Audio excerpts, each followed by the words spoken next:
Assalamualaikum, welcome back to another video. I hope you are doing well. In this video we will talk about Anglo-Norman period and the Middle English period, which was start from 1150 to 1500 AD. इस video में हम Anglo Normans के बारे में बात करेंगे, इनके background के, इनके ओरिजिन के, इनके लिटरेचर और लैंग्वेज और कुछ इनके वर्क्स और थीम्स के बारे में बात करेंगे। तो सबसे पहले इसके बैकग्राउंड के बारे में बात कर लेते हैं। 14 October 1066 on this date 7000 Norman soldiers invaded England. Because of this England में सोशल, कल्चर और पॉलिटिकल चेंजेस आए। अब क्वेश्चन ये पैदा होता है कि ये एंग्लो नॉर्मन्स कौन हैं और ये क्यों आए और कहाँ से आए और इन्होंने इंग्लैंड पर ही क्यों हमला किया। तो इसका बैकग्राउंड देख लेते हैं कि इंग्लैंड पर हमला करने से पहले 200 साल पहले एक वाइकिंग ट्राइब होती थी। इन्होंने हमला किया था फ्रांस पे।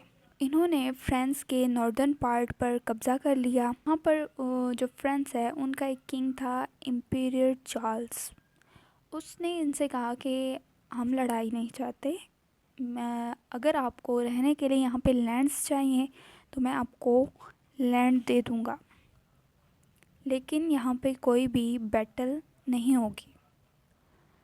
तो चार्ल्स ने 911 में इनके साथ एक डील की और इन्हें रहने के लिए लैंड्स दे दिए। वहाँ पर फ्रांस के नॉर्थ पार्ट में एक जगह है नॉर्मैंडे। नॉर्मैंडे में इन्होंने जगह दी, जिसकी वजह से इनको नॉर्मन्स कहा जाता है। उस डील के तहत इन्होंने फिर फ्रांस पे ना कोई कब्ज़ा किया, ना उन पर डोमिनेट हुए, ना ही इन्होंने कोई बैटल की, बल्कि आहिस्ता आहिस्ता इन्होंने फ्रांस का कल्चर अपना लिया, इन्होंने उनकी लैंग्वेज अपना ली, उनकी रिलीजन अपना लिए, यहाँ तक कि इन्होंने फ्रांस की औरतों के साथ शादी भी कर ली। ये एक वाइकिंग ट्राइब है। तो इन नॉर्मन्स का एक किंग था विलियम फर्स्ट। उसने कहा कि हम इंग्लैंड पर हमला करते हैं। 1066 में विलियम फर्स्ट ने अपने 7000 सोल्जर्स को लेकर, इसने एक जगह है एंग्लो सैक्सन्स की, मैंने आपको शॉर्ट वीडियो में बताई थी कि एंग्लो सैक्सन्स ने इंग्लैंड को 7 जगहों में बांट दिया था। उसमें इनका सबसे जो पावरफुल पार्ट था वो था वेसेक्स। वहाँ का किंग है हार्लड गॉडविंसन। तो इन 7000 लोगों ने इंग्लैंड के एक टाउन हेस्टिंग, वहाँ पर हमला किया, जिसकी वजह से इसको बैटल ऑफ हेस्टिंग भी कहा जाता है। तो जब एंग्लो नॉर्मन्स ने इंग्लैंड पर हमला किया तो इनके दरमियान एक बैटल स्टार्ट होगी। उस बैटल के दौरान इंग्लैंड का उस टाइम का जो किंग था हार्लड गॉडविंसन, तो वहाँ पे लोगों ने कहा कि हार्लड गॉडविंसन उसकी डेथ हो गई है, लेकिन उसकी अभी तक डेथ नहीं हुई थी। उसने वहाँ पे एक गलती की कि उसने जब लोग कह रहे थे कि हार्लड जो है उसकी डेथ हो गई है, तो उसने अपना आपको ज़िंदा जाहिर करने के लिए उसने अपना हेलमेट है वो उतार दिया, जिसकी वजह से एक तीर जो है वो उसकी आँख में जाके लगा और उसकी वहाँ पे डेथ हो गई। और जो विलियम फर्स्ट था उसने ये बैटल जो है वो जीत ली। इस बैटल की वजह से इसने अपने आप को एक निकनेम दिया, विलियम दी कॉन्क्वेरर। आई होप अब आपको इसके बैकग्राउंड का तो पता चल गया होगा। अब हम देख लेते हैं Anglo Saxons versus Anglo Normans.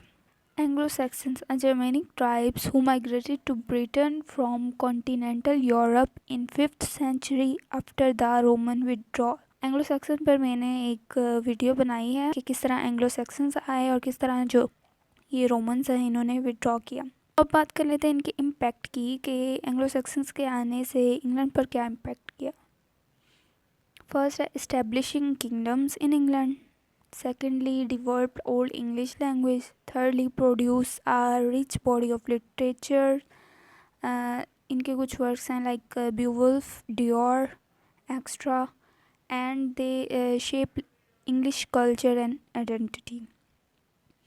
उसके बाद Anglo Normans, a Viking tribe who settled in Normandy France and spoke old Norman which evolved into the distinct Anglo Norman language. इनकी वजह से इंग्लैंड पर क्या इम्पैक्ट पड़ता है।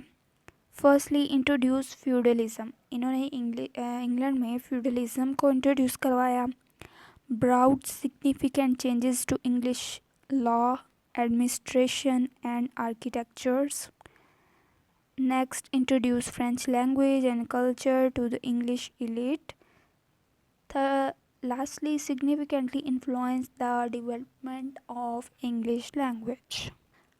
अब हम बात कर लेते हैं एंग्लो नॉर्मन्स और इनके ओरिजिन की।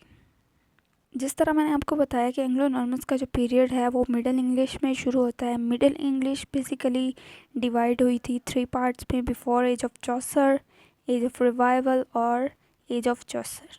हमारा जो एंग्लो नॉर्मन्स का पीरियड है वो बिफोर एज ऑफ चॉसर इसमें आता है। एंग्लो नॉर्मन्स का डिटेल मैंने इसका बैकग्राउंड आपको बता दिया। अब हम इसके लिटरेचर और लैंग्वेज के बारे में बात कर लेते हैं। सबसे पहले हम इनके लिटरेचर के बारे में बात करते हैं। एंग्लो सैक्सन्स का जो लिटरेचर था उसको चेंज कर कर इसमें एक न्यू लिटरेचर ऐड कर दिया गया जो कि टोटली डिफरेंट था एंग्लो सैक्सन्स के लिटरेचर से। इनके लिटरेचर में इनके थीम्स जो थे वो थी history, courtly love, religion, instruction and moral allegory. इनके यूनरा में आ जाता है romance which blended elements of epic, legend and folklore. Religion texts, while often written in Latin, some religion texts were composed in Anglo-Norman, such as the life of St. Alexis. Historical chronicles इसमें है, इनके हैं chronicle like the history of Dukes of Normandy. These works provide valuable insight into the Norman period. इस पे पूरी इनके Normans की history जो है वो हमें देखने को मिलती है। इस टाइम पीरियड में ऑक्सफोर्ड और कैम्ब्रिज यूनिवर्सिटी बनी। ऑक्सफोर्ड जो है वो 1167 में बनी और जो कैम्ब्रिज है वो 1209 में बनी। इनके लिटरेचर में इन्होंने एक सिक्रेटिक डायलॉग का कॉन्सेप्ट जो है वो शुरू किया। हमारे पास जो भी ग्रीक क्लासिक्स राइटिंग थी, प्लेटो की, एरिस्टोटल की, सिक्रेटिक की, या सिक्रेटिक का जो भी मॉडल था लॉजिक का, रीज़न का, वो था in the form of Socratic dialogue. इस डायलॉग में इन्होंने लॉजिक, रीज़न और डिबेट्स जो है इनको डेवलप किया। अब क्वेश्चन ये है कि इससे हमारे लिटरेचर पर क्या असर पड़ रहा है। अब से जो पहले का लिटरेचर है, जैसे कि मैंने आपको पहले बताया कि एंग्लो सैक्सन्स का जो लिटरेचर था वो बहुत स्ट्रिक्ट और स्टैटिक था। बाइबलिक और हीरोइक थीम्स को यूज़ किया जा रहा था। फिर इस टाइम पीरियड और इस पीरियड में लॉजिक, रीज़न पर फोकस किया गया। रिलीजन से थोड़ा फोकस हटा दिया गया और लॉजिकली बातों को देखा गया। फॉर एग्ज़ाम्पल कि एक इंडिविजुअल बैठ के सोच रहा है कि ये दुनिया किस तरह चल रही है, ये सूरज, चाँद, सितारे किस तरह चल रहे हैं, क्या गॉड एग्जिस्ट भी करता है कि नहीं। इसी तरह लॉजिक और रीज़न जो है इन पे ज़्यादा फोकस किया गया था। नॉर्मन लिटरेचर ने फ्रेंच लिटरेरी एटीट्यूड, सेंसिबिलिटी और मेथड ऑफ इंग्लैंड जो है उसको इंट्रोड्यूस करवाया।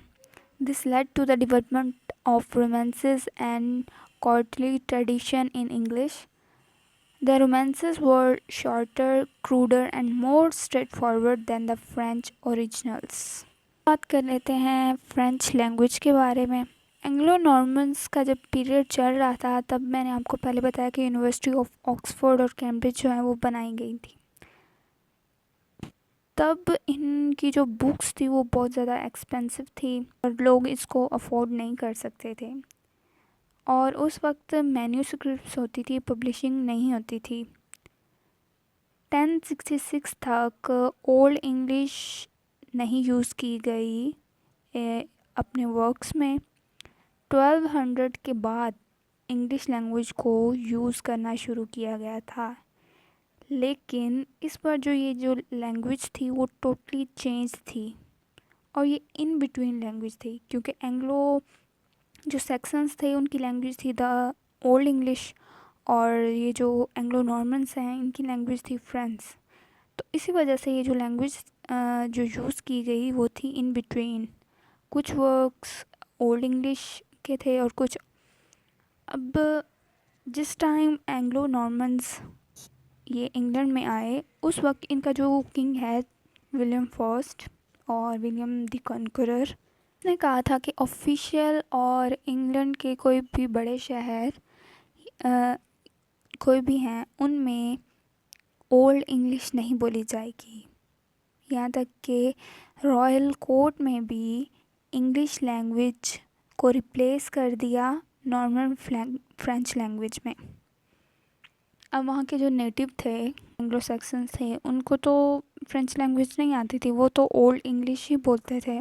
तो ओल्ड इंग्लिश और फ्रेंच लैंग्वेज को ब्लेंड करके एक न्यू लैंग्वेज बनाएगी जिसको एंग्लो नॉर्मन्स फ्रेंच लैंग्वेज कहा जाता है। कि इनके लिटरेचर में रोमांस का एक एलिमेंट जो है इन्होंने ऐड किया था, तो वो ये एलिमेंट जो है वो बेस करता था पैट्रियोटिज़म पे।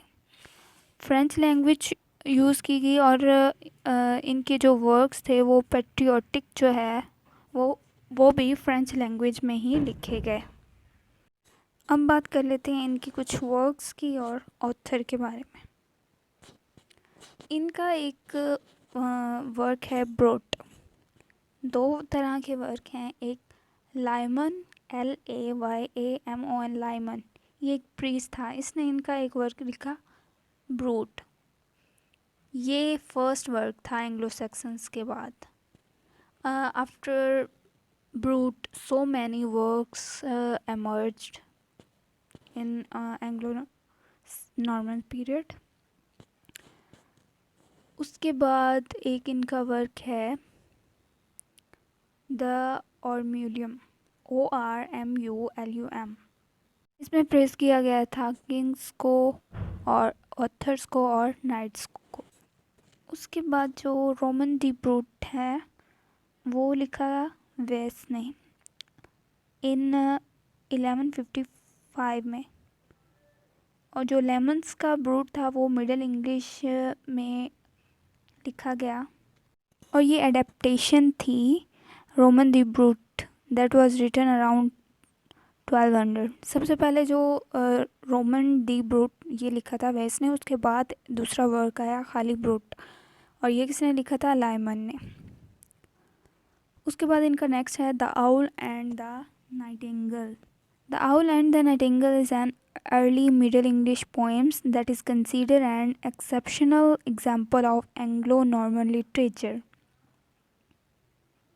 and was written around 1220.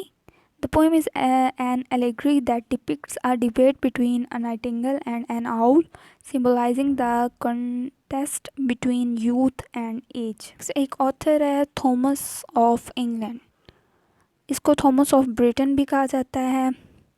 ये इसने एंग्लो नॉर्मन पोएम लिखी ट्रिस्टन और एस्योल्ट 12th सेंचुरी में इसने ये लिखी, और ये भी एक अडेप्टेशन थी केल्टिक लेजेंड की।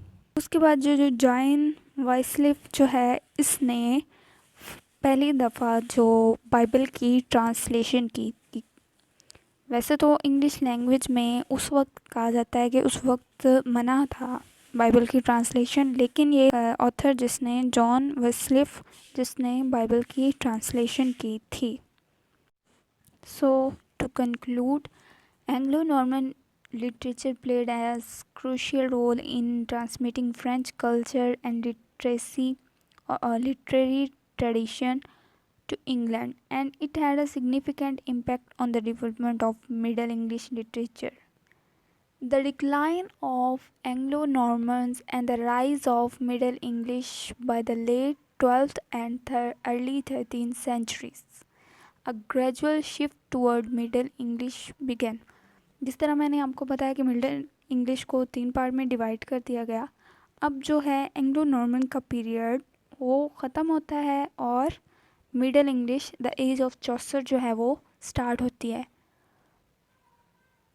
That was due to several factors, The loss of Normandy to France in 1204 weakened the ties between England and France, leading to a decline in the prestige of Norman French.